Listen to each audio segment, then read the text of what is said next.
Hi friends, வாங்க இன்றைக்கி பூசணிக்காய் சட்னி வைப்போம். அதுக்கு கடாயில் ஒரு 2 ஸ்பூன் எண்ணெய் விட்டுக்கலாம். எண்ணெய் காஞ்சதும் ஒரு அரை ஸ்பூன் ஜீரகம், 1 ஸ்பூன் கடலப்பருப்பு, 1 ஸ்பூன் உளுந்தம்பருப்பு இதை லைட்டாக வதக்கிடுவோம்.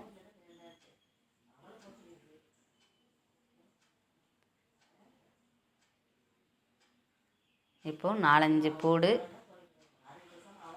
15 சின்ன வெங்காயம், கொஞ்சமாக கருவேப்பிலை, 5 மிளகாய் இது நல்லா வதக்கி விட்டுக்கலாம்.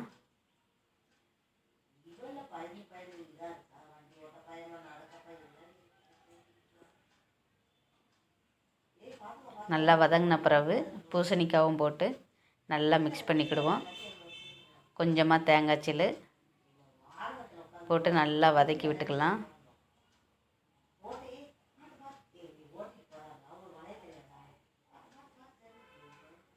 ஒரு 3 சின்ன தக்காளி அதையும் நறுக்கி போட்டு அதையும் நல்லா கிளறி விட்டுருவோம்.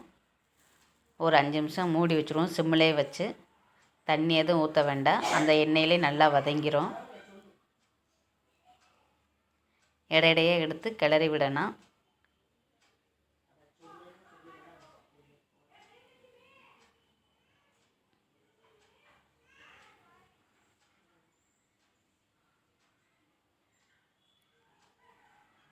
இப்போது நல்லா வெந்துருச்சு.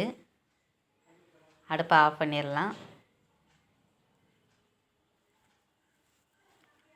சிம்லே வச்சு மூடி வச்சிடணும். நல்லா ஆறின பிறகு மிக்ஸி ஜாரில் போட்டு நல்லா அரைச்சிட்டு வந்துடலாம். அதுக்கு தேவையான உப்பு. இப்போ அதுக்கு தாளிப்பு போட்டுடலாம்.